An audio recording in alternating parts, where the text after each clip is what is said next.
Lost Caverns of Ixalan draft season was a fun one here on the channel, and new Ixalan draft content has unfortunately come to an end, but that doesn't have to mean that LCI limited content has to end as well.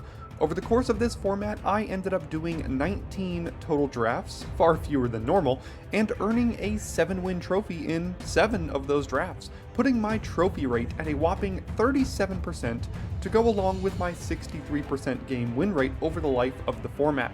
So it is now time to close out the Lost Caverns of Ixalan, as I like to do here on the channel, with a little top 8 of my best drafted decks over the course of the entire format. I have included all 7 trophy decks, plus an additional deck that went 6 and 3 to battle it out in a single elimination best of 3 top 8 tournament, and after 7 videos over the course of the next 7 days, we will be able to crown what was my best drafted deck in Lost Caverns of Ixalan.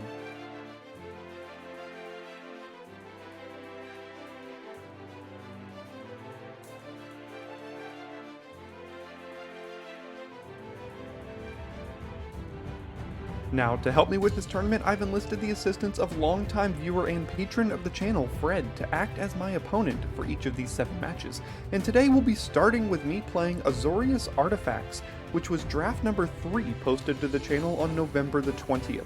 This is a classic version of what I would consider to be the best archetype in the format, spearheaded by several incredible rares like Ogier Tak, Roaming Throne, and Thousand Moons Smithy. Not only does this deck have power, but it has synergy as well, with cards like Adaptive Gemguard consistently growing into an enormous threat, Master's Guide Mural flipping and consistently making 4/4s, and Zoetic Glyph always having a great target to animate. It's no wonder this deck got the trophy. In this matchup, Fred will be piloting Gruul Dinosaurs, which was draft number 16 posted to the channel on January 3rd. This was the best result I achieved with a classic Dinosaurs deck in the format, and it combined some of the ramp elements like Ixali's Lorekeeper ramping out big threats like double Cavern Stomper, and one of each of the Land Cyclers, with some aggressive elements like double Belligerent Yearling, a Burning Sun's Cavalry, and a couple of aggressive combat tricks. This deck also got 7 wins when I piloted it in the queues, so let's see how it matches up in our first quarterfinal match. Drop a comment down below to let me know which deck you think will come out on top, and I'll see you in the match. Here we are in the first quarterfinals, and we get to play first with this Artifacts deck. So we will go ahead and keep this. And you know what? The hand looks pretty good. We don't have any blue yet, but we do have Hammer on 1, Kellen on 2. And sometimes that's all you need. Kellen on 2 is usually good enough. So we're going up against the Dinos deck here.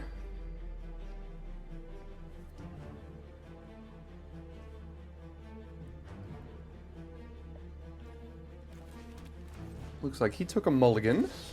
It happens, but again, we are playing best of 3 without sideboards, just to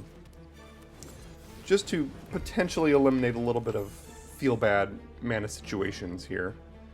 So you get at least 2 games to come back from the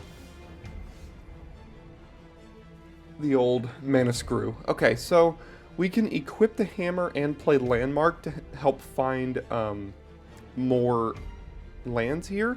Or we could play Aspirant and put it on the tracker. I think doing it this way is going to be good for us. We could also scry something to the top here. So mana value, so we could do this and then we'll hit land next turn, because gets to reveal the top card if it's a creature. So go ahead and do it like this, and then we'll attack, reveal the Herald, and then we have the land coming next turn.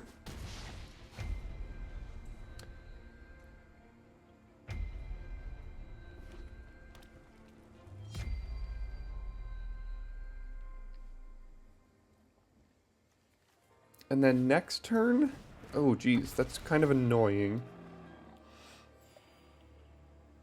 Good old Dinos deck curving out on us here. Probably debating attacking or trying to double block the Kellen here. Makes sense that he would want to double block. Putting the counter on this doesn't really do anything for us here. So I think I trade Kellen for Kincaller and see if I can get another card in hand. could also explore first. Let's do that. Let's actually explore first. Chart a course. So I think he's gonna block with both. I kill the Kincaller, but if he has anything else that makes this scout not be able to attack, the chart of course is not gonna be great for us. I think I could do better. Even lands are fine here.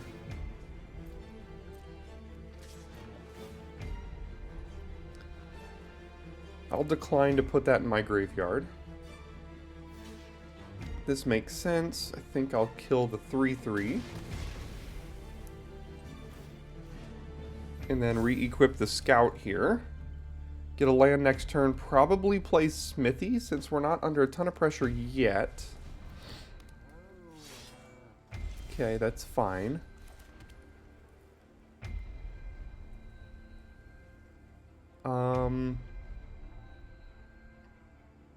Yeah, I guess I can attack. I could double block here. No? Okay, let's play this. So what flip it? At the beginning, 5 untapped artifact and or creatures. So we can flip it next turn. Ooh, that's annoying. We're gonna have to take 6 here and tap out our entire board to flip this. And then it turns into a land. But a land that will be tapped.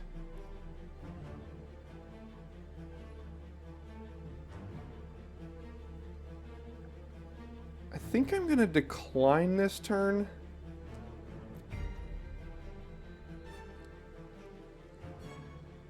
And then get some more things on the board here. I guess I could play an Iceberg and an Aspirant, or a Nautilus and an Aspirant.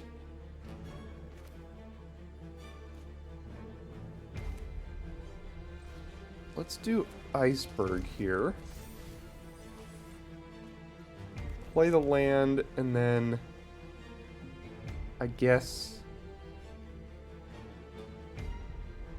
we can do Nautilus and then attack with our 7/7. Make it an 8/8 potentially.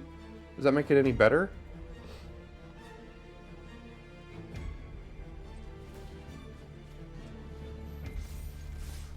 Oh no.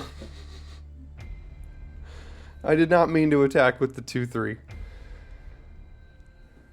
That's a bit awkward.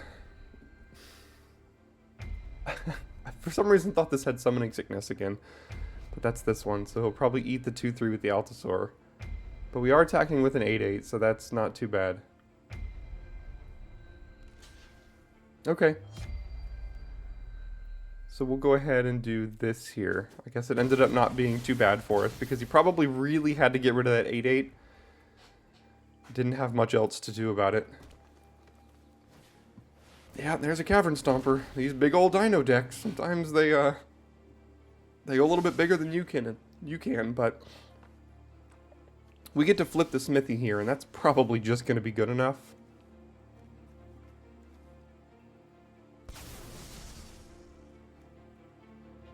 So let's do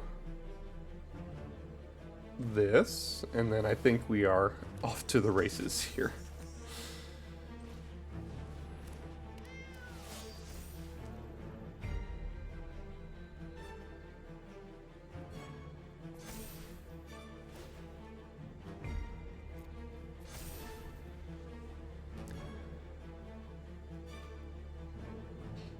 And we've got a 9/9. Oh, a Braid on the artifact land. Interesting. Okay. That is certainly interesting. So let's do this.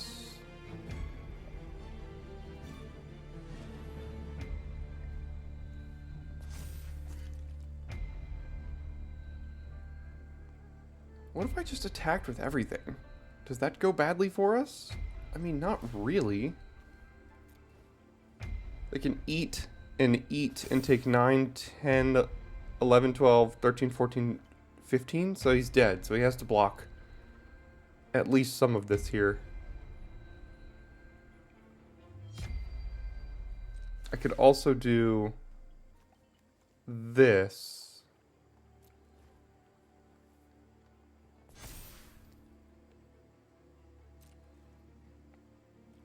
Yeah, so this is already a lot. So let's just get in with everything here.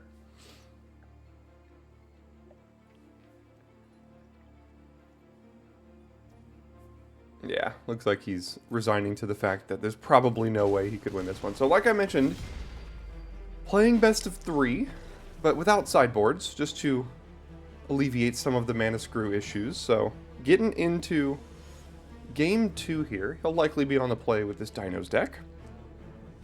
And we'll see if we can have as good of a start as we just had. No blue, but we do have a Market Gnome. He took another mulligan. Gosh. I think I'm going to keep it because we're on the draw. 2 lands lets us play this. Blue makes this hand perfect.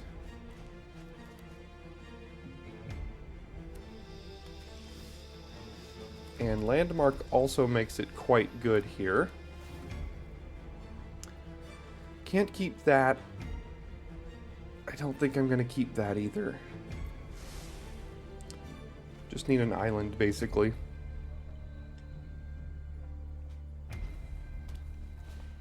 Double green could be mana screwed. Did take a mulligan. There we go. Scout or Siren and Gnome. I think I'll lead on Scout. If we hit a non-land, this thing can't attack us. Okay. There's no guarantee that's ever going to be particularly useful for us. Okay, found some more forests.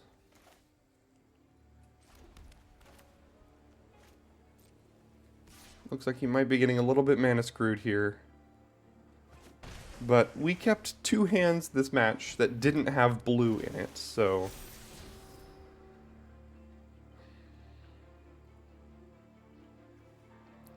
I think I'm going to send that to the bottom, because I'd rather just have a land, so next turn I can play this.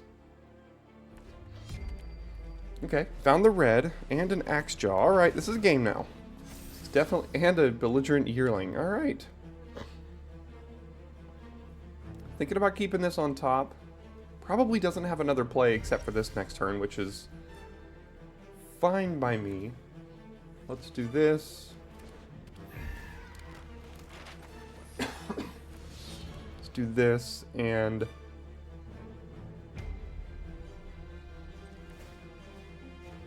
I think I'll do this here. Well, I unfortunately can't cast that, so I think I'm just going to send it to the yard. As good as it is. Next turn we equip the hammer on the Siren if we miss a land drop, and if we don't, we play the Smithy, and could be pretty good. We've got a good double block against the Axe Jaw right now. And I'll mention this in each of the videos, but we do have each other's deck lists here. And I did play... I did play with all of these decks at some point. But we're not, like, actively consulting them every single decision here. Like, I can't remember if this deck had, Huatli's Final Strike in it. I think it probably did. So, I'm not going to make the double block into open mana here. So I'm just going to take the chump, gain the life, draw the card, try to hit my land drops here. And then play a 1, 2, 3, a 3, 4, 4 next turn, I guess. Double green does still have priority. What is there for double green? Staggering size? Oh, that's what it was. Okay, staggering size. Oh, it's a 7/7? Oh, it's creatures and artifacts. Wow. Okay. This card is pretty darn good. And next turn we can flip it. 1, 2... And then whenever you cast an artifact or creature, we could cast Ojir Talk, make another one? Oh, okay. I still think it's staggering size that he could have, though.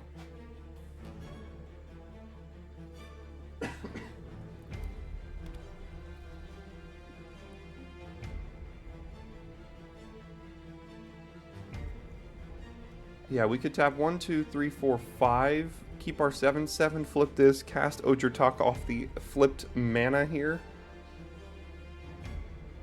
And then have like, what would this be, an 8/8? A 9/9? Because we'd have this plus another one. Okay, Lore Keeper. You always hate to see Lore Keeper come down after turn 1 or 2. It's just such a awkward draw. But same as the case with like Llanowar Elves and Eternal formats and things. You never really want to play that post turn 1.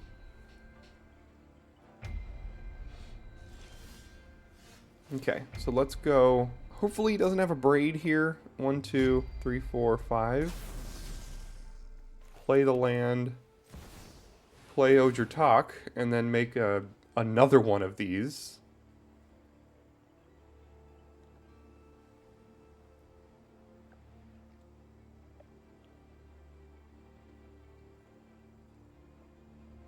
He might have a Braid, but damage has been done. Okay, he did have a Braid, but we did get to do at least one of them. And triggering this thing one time is basically good enough.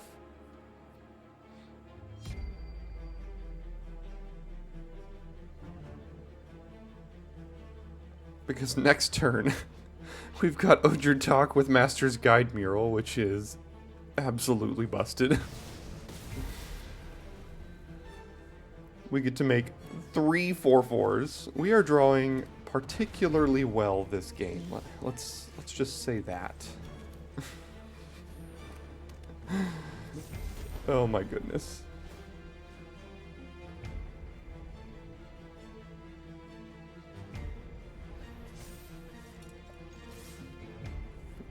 Yeah. I mean, he's not dead here, but officially, but I wouldn't be surprised if he just took it because of what's going on the board at this current situation. This deck was the third deck posted to the channel for LCI, and I remember it being a heck of a draft, to say the least. There's another Yearling.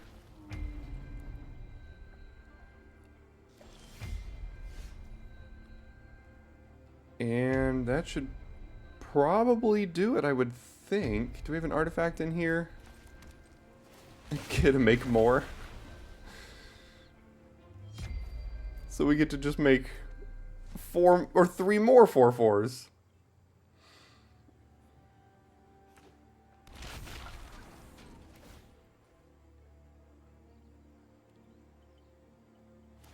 Yeah, he'll just get rid of his priority here, and we'll get on in there, and this blue-white artifacts deck will take down dinos to make it into the semifinals. What a powerful draw we had there in both of those games. You can see the updated tournament bracket on your screen now. Yeah, blue-white artifacts takes down dinos. Tomorrow's matchup will be the Dimir control deck versus the 4-color caves deck. Should be a lot of fun. Thanks for tuning in for the first installment of this tournament series, and I will see you tomorrow for more Daily Draft tournament content.